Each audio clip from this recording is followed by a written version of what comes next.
Tara guys, maglinis muna tayo ng motmot natin. Baka sakaling makapagbiyahe bukas ng maaga. Wala, ngayon lang ulit makapaglinis. Gawa ng isang linggong sunod-sunod na ulan. Ngayon lang tayo maglilinis ulit. Para naman medyo maganda sa mata. Tsaka kaya-ayang sakyan. Hindi puro dumi na, pwede nang tamna ng kamote yung lupa niyan. Napakadumi. Ngayon lang may time maglinis eh. Hindi na natin maharap.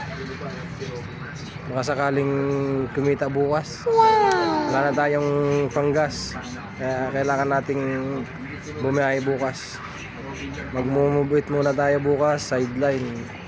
Para naman di tayo tambay. Mahirap yung tambay. Asa lang tayo sa sasawarin natin. Kulang pa sa pambayad ng bahay. Guys, samahan nyo ako. Sana makarami bukas. Diba? Salamat. Isang tapik sa dibdib. Panatag mo ang isip.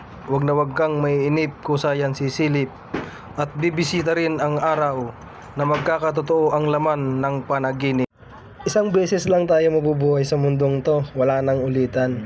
At wala ka na rin pwedeng balikan. Hindi ka na pwedeng sumuko ngayon. Wala ka nang aatrasan. Itodo mo na lahat ng mga kaya mo at abutin ang tagumpay para sa pamilyang umaasa sa'yo.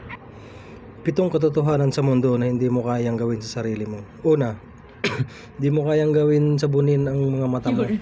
Pangalawa, di mo kayang bilangin ang mga buhok mo. Ikatlo, di mo kayang huminga sa ilong pag nakalabas ang dila mo. Pang-apat, ginawa mo yung pangatlo. Pang-5, ginawa mo yung pangatlo, naisip mong pwede naman palang huminga, kaso mukha kang aso. Pang-6, nakangiti ka nga kasi nauto kita. Pang-7, nako, baka i-share mo pa, isipin mong para makabawi ka.